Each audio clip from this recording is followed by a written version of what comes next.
like speaking of entertaining, this is harsh, but it is very entertaining, man. And the emotion works better because of the darkness that is here. It sticks with you so much that you're never gonna take a walk again without thinking of this. Hell yeah. Every time I walk these dogs, I'm like, which one of us gonna make it? Yeah. Looking back to see if a tank is following. Right. Double Toast is gonna be doing a little tour.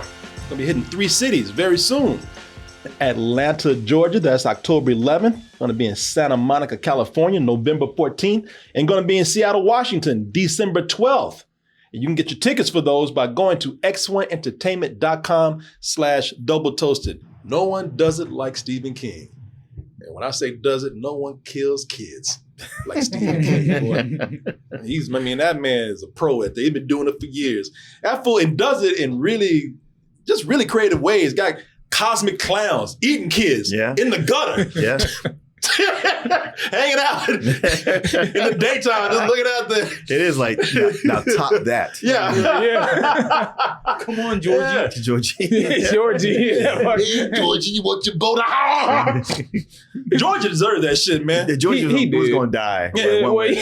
one way or another. Yeah, it's going to be something else. Georgia's gonna get hit by a car. Yeah, bus is gonna get his ass. Yeah. Georgia was gonna die with a damn screwdriver up his nose or something. He's gonna do something stupid. Yeah. He had no survival instincts. So the clown was low key helping. He just spent the process along. Yeah, he said, hey, this is a win-win for everybody. I'm taking him out early and I get to get a meal. Long before killing kids became mainstream, because today, we got those Hunger Games. They be running in them mazes. Yeah.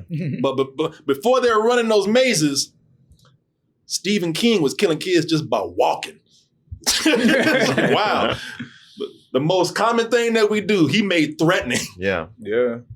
And we're talking about The Long Walk. The Long Walk is Stephen King's, technically it's his first book that he wrote. He wrote this as a freshman, I believe, in college. But it was published in 1979. Carrie was published in 1974, but this was published, not written, published afterwards. And it was under his pseudonym, Richard Bachman. And I read this book years ago, like a lot of people have. So a lot of you probably know what this is. It's a dystopian thriller. And it's often seen as a metaphor for Vietnam. Because when he wrote this, Vietnam was a big thing. Gotcha. And I would imagine that either he wrote it as that way, or people begin to see it that way because of the way you had the economic low class being drafted. I didn't know that, but it explains so much. Yeah, being drafted for Vietnam. Mm-hmm. Now a major motion picture, as they say. And the movie, from what I understand, people have been talking about trying to make this movie for a long time. Frank Darabont, who did the Mist and Green the Mile. Shawshank Redemption, Yeah. which is one of Stephen King's best movies. If you've never seen it, it's an excellent film. But yeah, Frank Darabont tried to do it and it didn't go through. And there were some other people in line, so it took years and years to get this done. But the movie centers on 50 teenage boys who enter a lottery to be chosen for the long walk. And the thing with the long walk is that it's very simple. I mean, after all, you're just walking. You just walk this long stretch of road. And you have to keep up a pace of 3 miles per hour. If you don't, you get a few warnings. And the last one left, they get fame, fortune, and it's almost like it almost sounds like Aladdin or something. You get a wish. Right. You get to wish for anything that you want. We'll get that for you. And the rest of them, well, you get a bullet in your head or your ass if you can't walk. Yeah. If you can't make it. And it don't stop until there's only one left. And as we know, Stephen King movies, they can go either way. It's almost ever hardly middle ground. You either get an amazing Stephen King movie or you get some straight bullshit. Stephen King has popped up in our bad movie roast at least a couple of times. That's true. Yeah. I guess they're just high concepts, and it takes a very skilled team, a creative team, to pull it off. And is that what we have here? Let's go ahead and get into our review of The Long Walk, and we'll be back to tell you our opinions right after this. The only guarantee you have as a human being is that you are going to die. It don't help that everybody just tries to look as creepy as possible as you walk. It's like, God, we have it rough enough. Just staring at your ass and shit. I mean, we want to speed up the pace. Yeah. Like like little kids out there, because this is a wild movie, man. Little kids just waiting for you to die. I mean, economically and socially, there's nothing going on. This is your only entertainment. That is just true. to watch these boys walk by. Yeah. Say, I got to see them. Kids like, God damn it, somebody gonna get shot? Come on, somebody trip, please. Yeah, they out there with a string. 1, 2.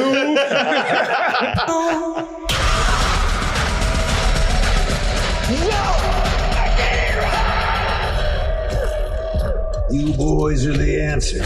Yeah, right. Always got a damn speech. Yeah, and that is Mark Hamill. Yeah. He didn't know that until he got. I did. I didn't know that was He was him. like, damn, that guy sound like Mark Hamill. I was like, I walked away from him. I don't know how I didn't know that, but I guess it's because he wore no sunglasses the whole entire time. Yeah. So He's all covered up. It's I just couldn't really tell. Yeah, because he never takes them off. Never. And that is Mark Hamill as the Major, the guy who runs the whole walk. This is a weird year for Stephen King adaptations because so we have 2 movies from Stephen King about looming death. And one of those, surprisingly, is possibly the most feel-good movie, an uplifting movie of the year. Yeah. And I'm not even saying that ironically. Like it is a movie that will make you feel amazing when you come out of it. It'll put you in such a good mood. And that is The Life of Chuck. If you haven't seen this, it really is it's an uplifting film. The other film is the complete opposite of this. This is the most depressing and brutal film of the year, and that is this, The Long Walk. And you can just tell by the premise. I mean, they're killing teenage boys because they're just making them walk to death. It's funny too when this movie starts out.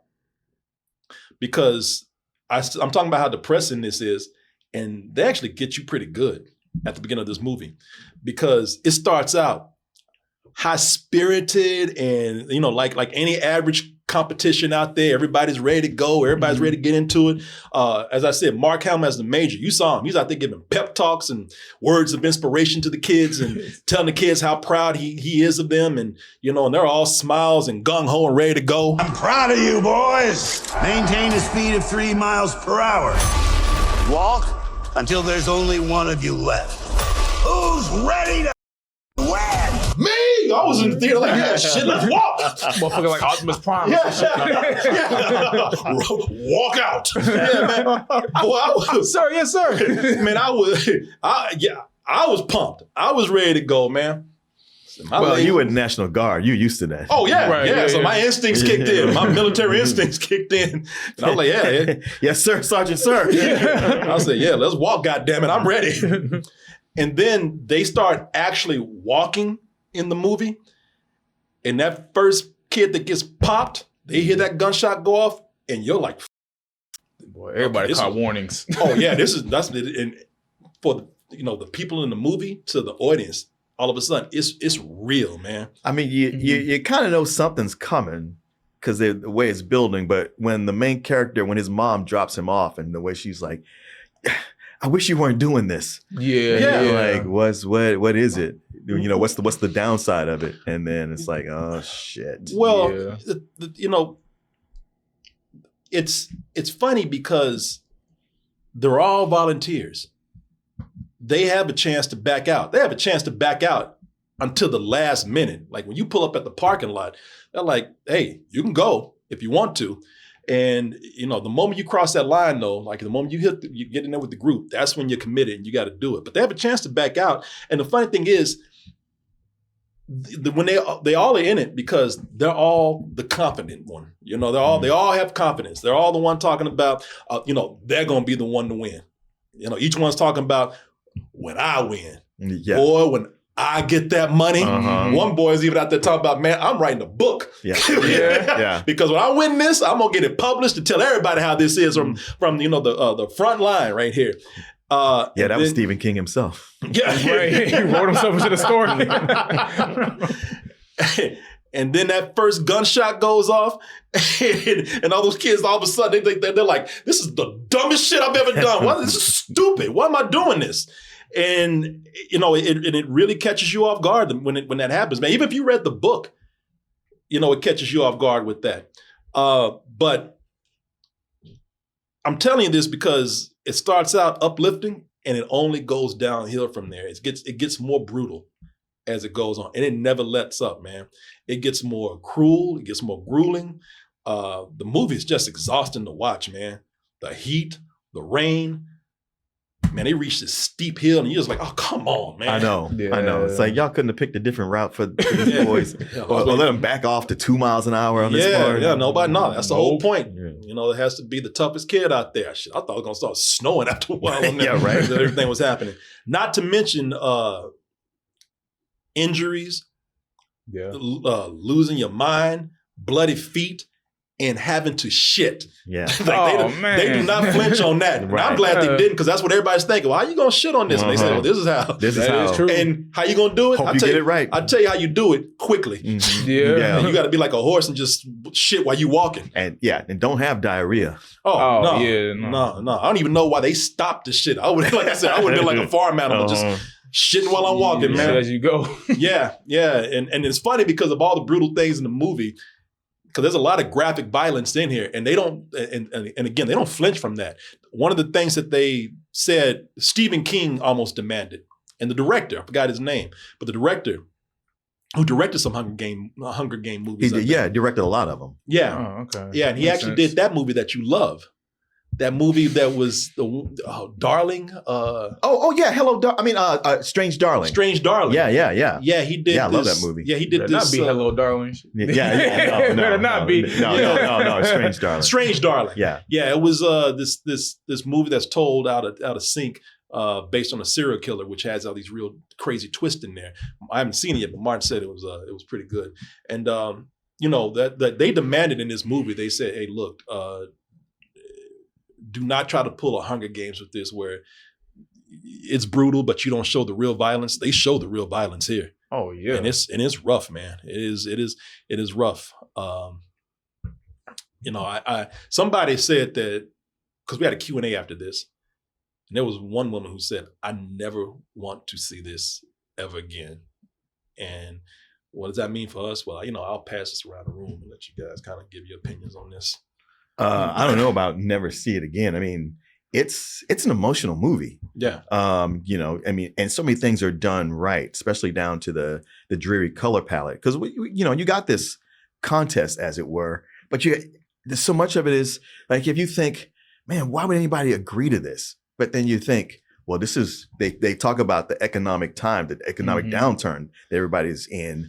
But there's also what they've done to these boys, and you bring up Vietnam. I like when once you say that, it all clicks, because they have brainwashed everybody, saying like, this is a matter of pride. You're doing this. Yeah. You come from a different state. You're making your state pride. So they're optimistic about it, not just like, I think I can be the one, but also I'm serving my country. It's got that whole kind of mentality. Yeah, going with it shows with something I'm always talking about, how you can be manipulated into something, even your own suicide, because you think that you're doing something patriotic. Yes. Yeah.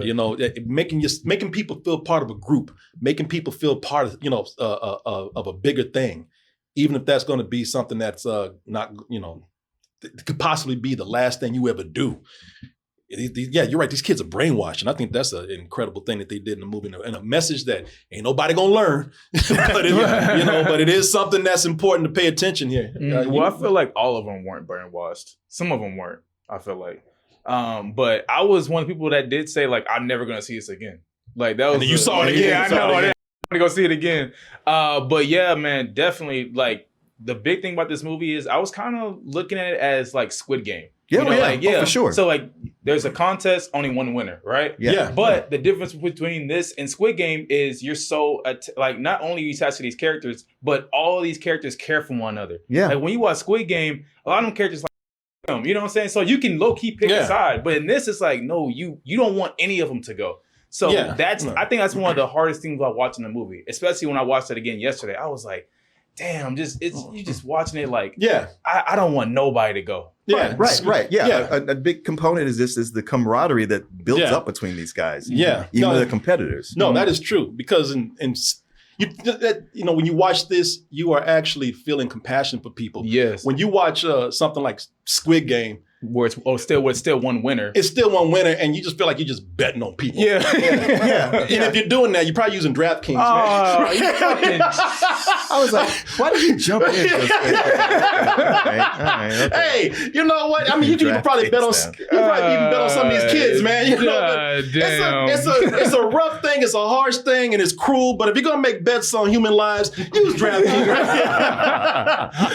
No, don't do that. DraftKings does not do that. We have to actually get DraftKings, that's a good idea. You don't know. No, they do not do that, and I don't want to put that out there. But no, listen. I know some people in here, Martin. You like sports, but you're not crazy into it. You know? I'd never bet on them, but if you did, if I did, it would make it a whole lot more exciting. Yeah. And that's because DraftKings would do that. Because some people, they watch sports because like these kids in the movie, they like the camaraderie. You know, a lot of people like to hang back and throw parties. They grilling steaks at the tailgate and everything, man. It's an excuse to drink and do whatever. But some people say, man, you know what? But I just love playing the chances out there. They have to add that extra spice to the game. And DraftKings is here to add that spice. Even if you're new to betting, it's just simple and it's fun. You just pick a team of your favorite player. And here's where the fun part comes in. When you sign up, you'll place a $5 bet. And when you place that $5 bet, you'll get $300 in bonus bets to play with right away. Plus, here's some other bonuses for you.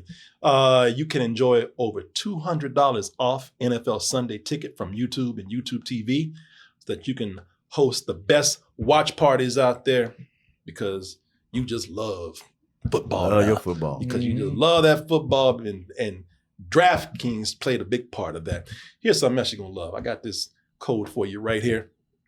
Download the DraftKings Sportsbook app and use the code TOASTED to get started. That's code TOASTED for new customers out there to get $300 in bonus bets instantly with just a $5 bet. Plus, as I told you, over $200 off NFL Sunday Ticket from YouTube and YouTube TV. I want to thank DraftKings for sponsoring this portion of the show, and I want to thank all of you out there for your support. So, as I said, the movie only gets more brutal. It gets more cruel. It gets more grueling. There's a lot of things that happen here. And, I'm like that woman, man. I don't know if I'd want to see this again. I thought the same thing, man. I don't think I'm like you. I said, I don't think I could take this again. That was just so gut-wrenching to watch, man.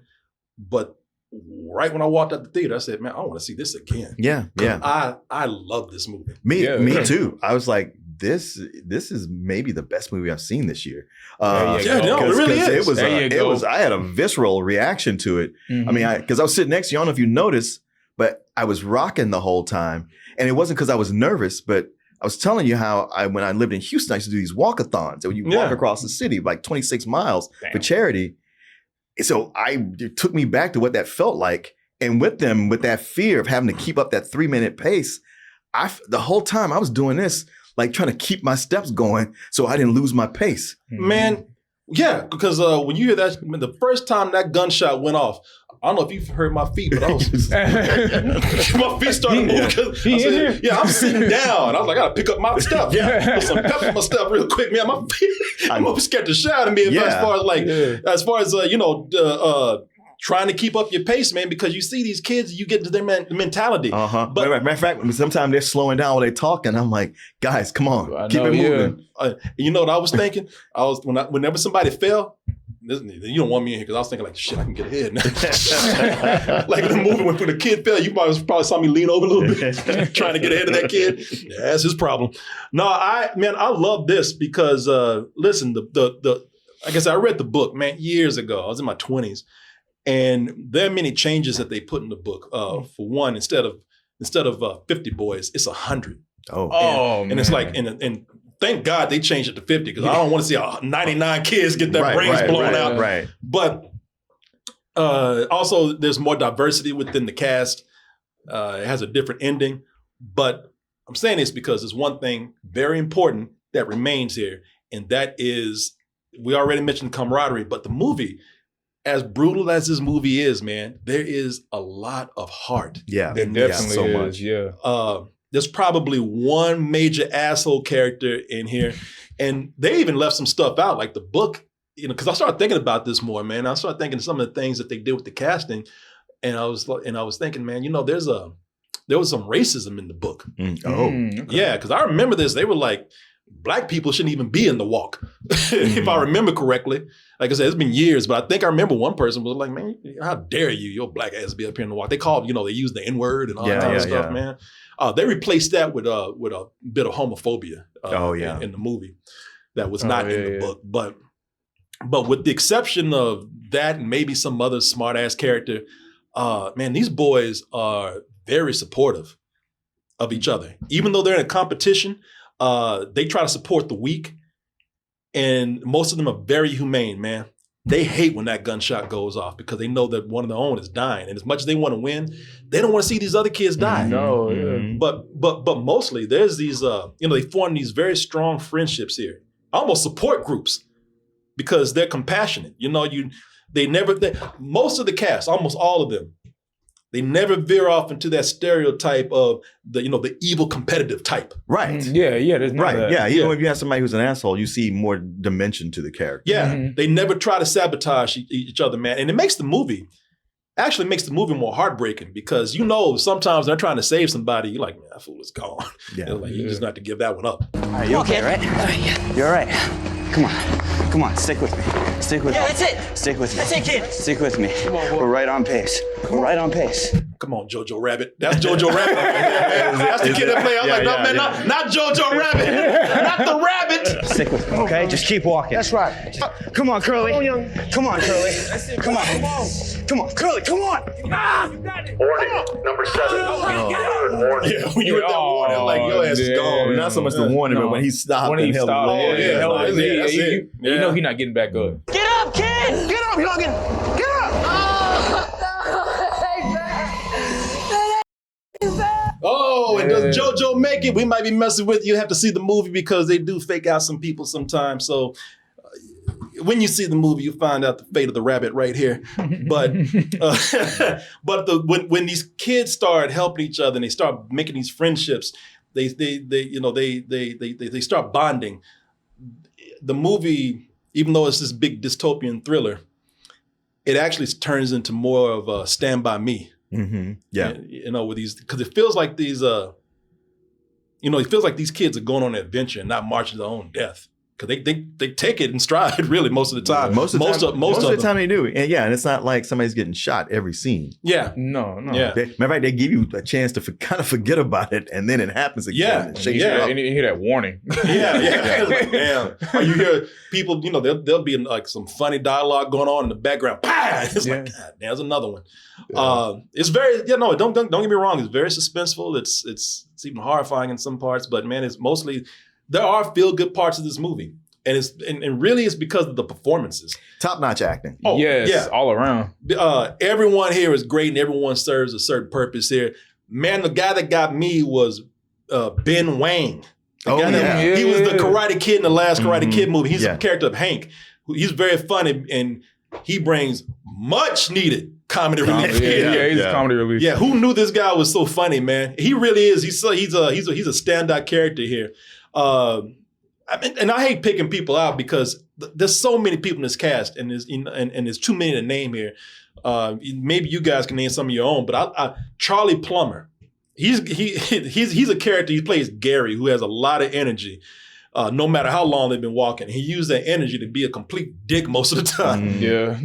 But he's kind of screwy. Yeah. There's something wrong with him. And now, Stephen King always has a character that's either just evil or they're crazy. He's that character. He's the one. Yeah. And so many other characters that can be mentioned. I hate mentioning because I don't want to discredit anybody, but I can tell you right now, the characters that do stand out, and only because they're the lead characters here, The characters that do stand out are the characters of McFreeze and Garrity, and they're played by David Johnson, who's on the right, and Cooper Hoffman. And yes, that's Philip Seymour Hoffman's son. Oh, okay. That's what he looks like. Yeah, that's him. And Cooper Hoffman, excellent. Yeah. Excellent, man. He feels like a gentle old spirit in the movie, but he is aggressively determined to win this for his own reasons.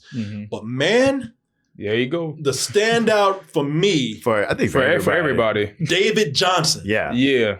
And it took me aback because he plays. If you look at him and saying, I've seen him somewhere before.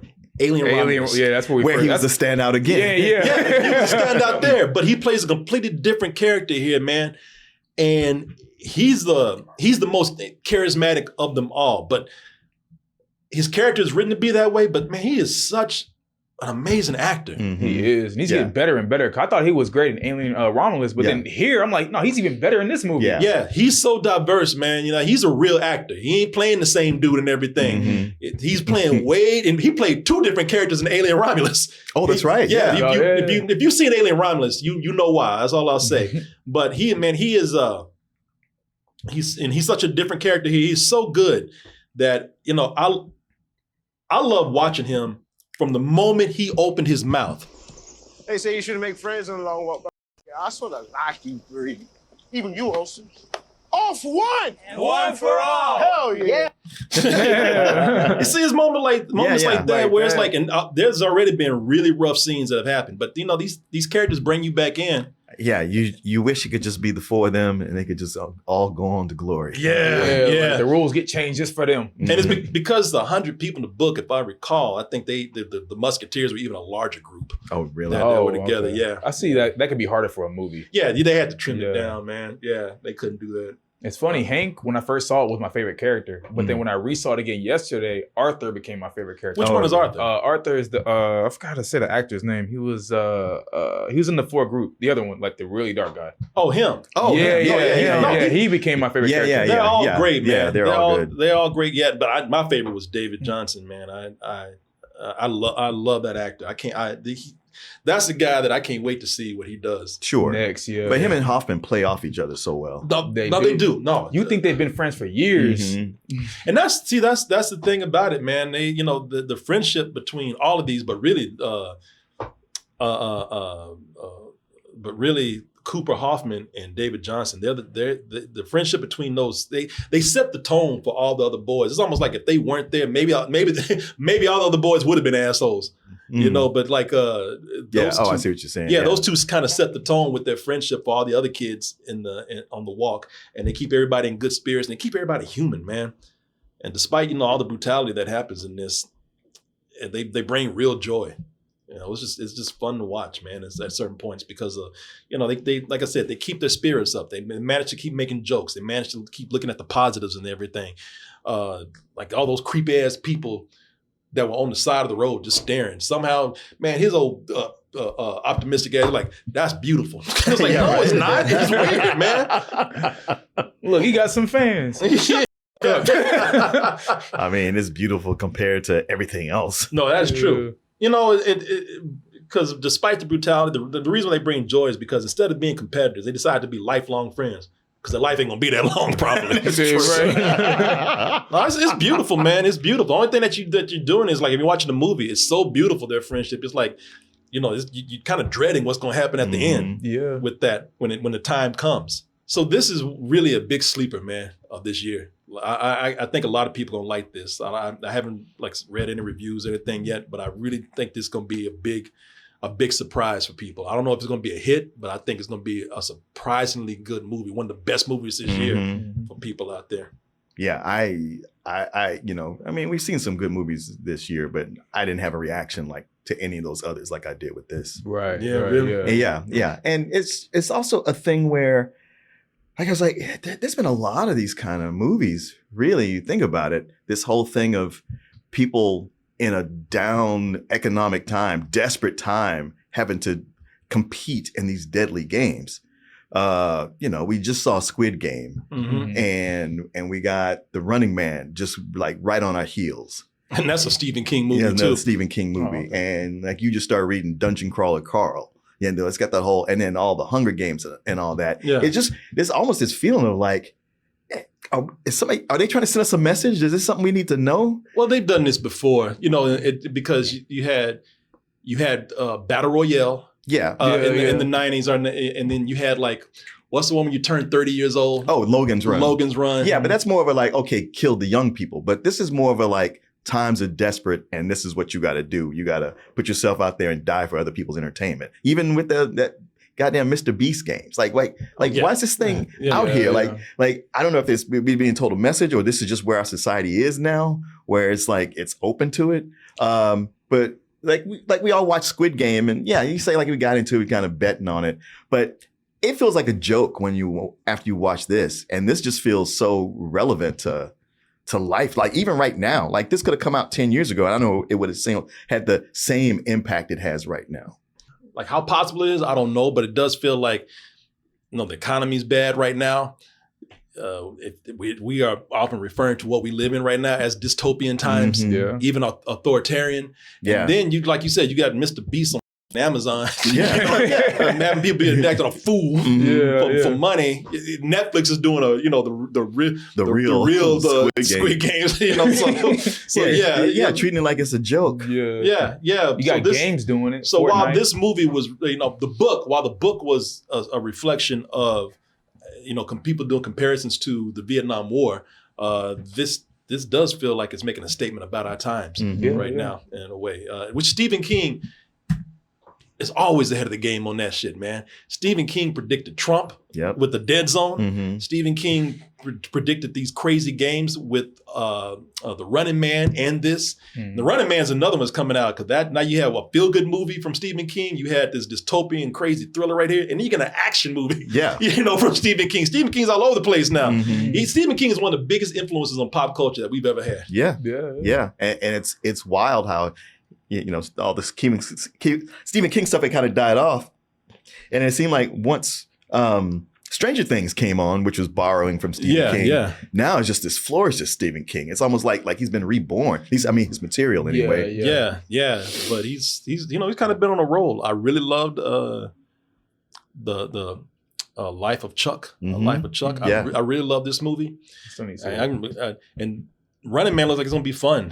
Definitely who's the guy? Glenn Powell. Glenn That's what I was Powell. wondering. Glenn Yeah, it looks like Powell. And Edgar Wright directing. Yeah, it looks like a really fun action movie. So Stephen King has been on the roll, man. If he can hit that, if he can hit it with the Running Man, he's making some of the most entertaining movies this year. But man, it's like, speaking of entertaining, this is harsh, but it is very entertaining, man.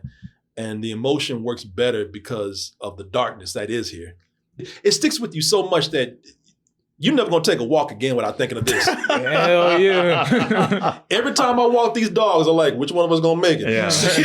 Looking back to see if a tank is following. I'm always walking ahead of these dogs every time I take them out, man. Mark Hamill behind you. And Mark Hamill as Come the on, major. son. Let's walk. You ain't even walking. Once you get down. They even make a point in this, like, man, he don't do a damn thing. He actually sleeps. Yeah, he be sleeping at night. But Mark Hamill was great in this. He was, yeah. And he was also in The Life of Chuck. Yeah. So yeah, Mark Hamill's on a roll with Stephen King, man. He's really good in this. But Mark Hamill, he's had a huge resurgence. Oh, yeah. And he's amazing in everything. I love this movie, man. When I was watching it, I was just, even in the middle of it, I said, I'm watching something really special right now. Yeah. I give this a high full price, man. I really enjoyed it. I know it sounds crazy, because Lionsgate has had a bad year. They've had a bad run with some of the movies that just came out recently. So, Lionsgate is kind of being laughed at the moment, but Lionsgate is hitting hard with this. This is an incredible film, I thought. I really liked it. High full price for me. Let me ask you, since you've read the book, which one do you like better, the book or the movie? I know there's some differences. Man, look, I don't really want to make that I don't want to make that difference there because I'll say this. I think I like the ending of the book better. than the movie. And I actually yeah. told Martin that because I didn't have time to really tell him everything I wanted to tell him because I got interrupted by somebody. But Martin did ask me. He said, "What are some of the differences in the book?" And I had to think about it, because some things were coming back to me. But I did notice immediately that because I told you, I said the ending is definitely different. Yeah, Mm-hmm. yeah. And I think I like the ending of the book a little better than I like this. But see, I don't, that's why I don't want to say Two anything. separate things. Yeah. It's an interesting thing because, like talking to you about the ending, the ending of the movie, Yeah. and how you felt about it, and like your interpretation was more literal, and then the person we were talking to, his was more metaphorical. And listening to you both, I kind of felt like before I came into y'all's conversation, Yeah. I was somewhere in the middle. Like No conversation.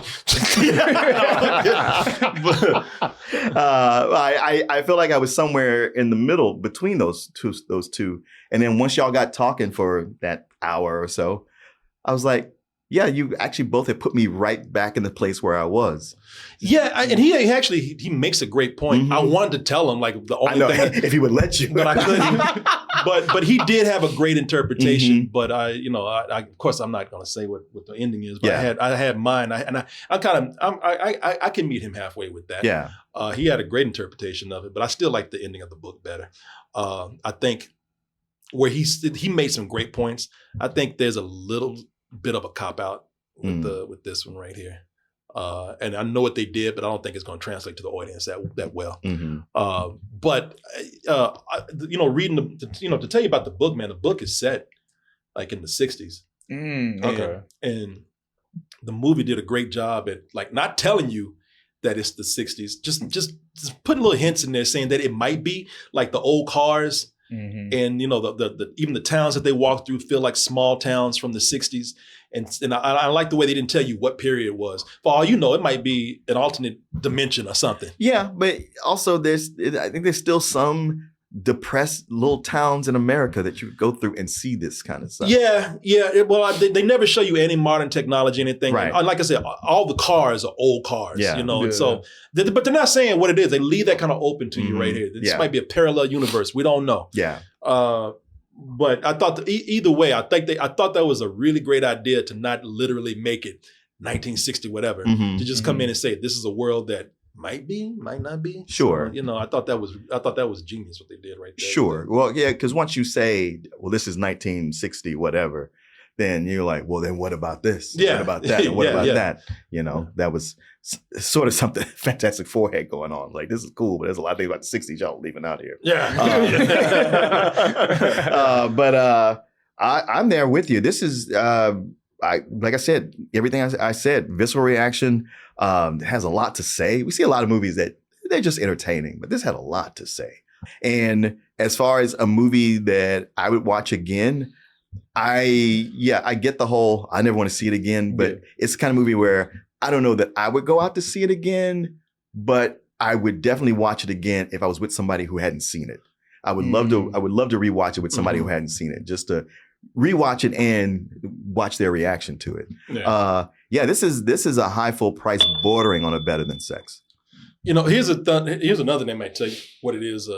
Like as far as the period it's in, because like they don't use modern technology to play music. They one dude has a transistor radio. Oh yeah, That's right. yeah, Playing it the whole time. Yeah. So but again, it's not telling you anything. You look at it like you will. Yeah, no, definitely one of my favorite movies of the year. It's funny because when I first saw it, like weeks ago when we all saw it, I didn't know anything about this, So walking into this, man, this was definitely one of the most saddest movies, depressing movies, darkest movies I think I've ever seen. And even like you can see in the cinematography how dark it is. Like look at how like dark all the colors are. Well, it's all muted, like Martin said. Yeah, it's all gray. Yeah, everything is dark. You know what I'm saying?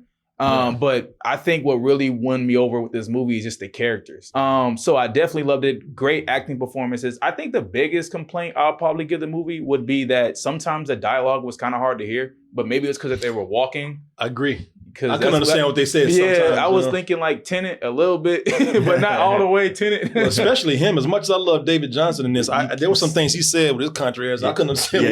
He kind of mumbles a little bit. Yeah, but no, I absolutely love this film. I think I got this like right under Sinners as like my favorite movies of the year. Definitely in my top 3. Yeah, high full price, definitely. Yeah, man. I just love the way these kids be hanging around like vultures and hawks. Just waiting for somebody just to die. perched on shit like birds, just waiting. Like they gonna pick up bones after they shoot them, man. Yeah, I mean, looking at him like, you'll be next. Yeah. I tell you how much I love this. I can watch it again, but yeah, I have just a different mentality about these kind of things. You know, once I see the movie and I know what to expect, then I can get into the technical stuff. Sure. And then and after I get, you know, because I know I can recognize it as being a movie. And that's not even saying it's, you know, I'm not saying anything negative or anything like that, but I recognize it's a movie. And so now I'm looking at things like all these performances. I could watch these people act over and over again just because they're so good. So, I mean, if you know, it's depressing, but if you can get over that and just watch it as a movie and know that it's fictional, these people, I think they deserve to be watched again because they give some great performances here. So, yeah, man. You know, I feel like I'm doing a bad thing. I'm telling people, go get depressed. but that's how some of the best movies are. Yeah. Hey, go have a bad time at the theater. Yeah, this movie kind of reminds me of and this is one of the reasons why I said I'll never see it again. Probably, well, I wanted to never see it again. Like, you know, Fruitvale Station? Yeah. Ryan Coogler, that's one of those movies where like it's an amazing film, but it's just so sad. Yeah. You know, so you just never really want to watch it again. So that's like this. Yeah. Yeah, but it's worth it, y'all. Yeah, really. No, it's a really good movie. Well, would you look at that? You made it to the end of the video. That means you really like us. So just go ahead and press that like button and subscribe while you're at it. And check out our other channels, our social media like Instagram, TikTok, and our Patreon where we have new stuff coming up all the time. And we'll see you on the next video.